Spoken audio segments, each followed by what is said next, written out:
शबरी मैया ने सारे जीवों को छोड़ा। तुरंत शबरी मैया भाग कर आ गई। यहाँ पर शबरी मैया जब पहुंची तो मतंग ऋषि के आश्रम को चुना। क्यों चुना?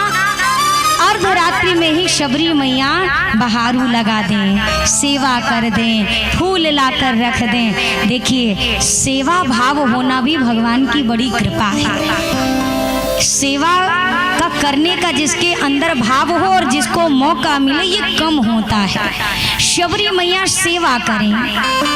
एक दिन संतों ने पकड़ लिया कि ये कौन है जो छुप के सारी सेवा कर देता है। मतंग ऋषि के सामने लाया गया। शबरी मैया कांप रही है डर से, अब तो मुझे डांट लगेगी और मेरी सेवा छूट जाएगी।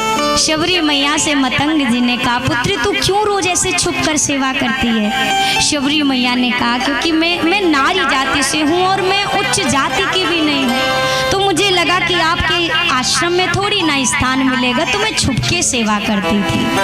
मतंग ऋषि ने कहा, पुत्री तेरे अंदर वो भाव है जो दुर्लभ होता है, तू मेरे आश्रम में ही रहेगी। शबरी मैया रहने लगी।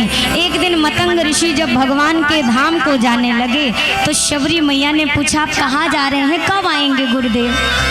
गुरुदेव ने कहा, पुत्री अब मैं नहीं आऊँगा, मैं ऐसी जगह जा रहा हूँ, आपके बिना मैं कैसे रहूँगी, और कोई मुझसे स्नेह नहीं करता, सबको मुझ पर क्रोध आता है, तो प्रभु आप चले जाएंगे तो मैं तो अनाथ हो जाऊँगी। गुरुदेव ने कहा, शबरी पुत्री तूने जिस भाव से मेरी सेवा की है ना बेटा, मैं तुझे आशीष देता हूँ शबरी कि स्वयं एक दिन भगवान तेरे द्वार पर आएगा। शबरी तू भगवान तक जाए ना जाए, भगवान तेरे दर तक आएगा। शबरी बस विश्वास रखना। कहकर गुरुदेव चले गए और धन्य है मेरी शबरी मैया। अगर मैं आपसे कहूँ या कोई आपसे कहे भगवान आपके घर आएंगे, तो आप कब तैयारी करेंगे? अगले सुबह का इंतजार करेंगे, बहुत जल्दी करेंगे तो। पर शबरी मैया मेरी, शबरी मैया तुरंत तैयारियों में लग गई। अरे गुरुजी ने कहा भगवान आएंगे, क्या पता आज ही आ जाए। लगी तैयारियों में, राहों में फूल बिछाती है, सुंदर कंद मूल फल लाती है, अलग अलग मिट्टी के पात्रों में जल भर कर रखती है, कुश का आसन बिछा देती है और सुबह से शाम तक द्वार पर बैठी प्रतीक्षा करती है। मेरी झोपड़ी के भाग आज खुल जाएंगे, राम आएंगे। मेरी झोपड़ी के भाग आज खुल जाएंगे, राम आएंगे। ओ मेरी झोपड़ी के भाग आज खुल जाएंगे, राम आएंगे। मेरी झोपड़ी के भाग आज खुल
डायलॉग बना लूं क्या क्या रह जाएगी सामर्थ्य। कुछ और होगा, क्या होगा? ओ राम आएंगे तो सांसें थम जाएंगी, राम आएंगे तो सांसें थम जाएंगी।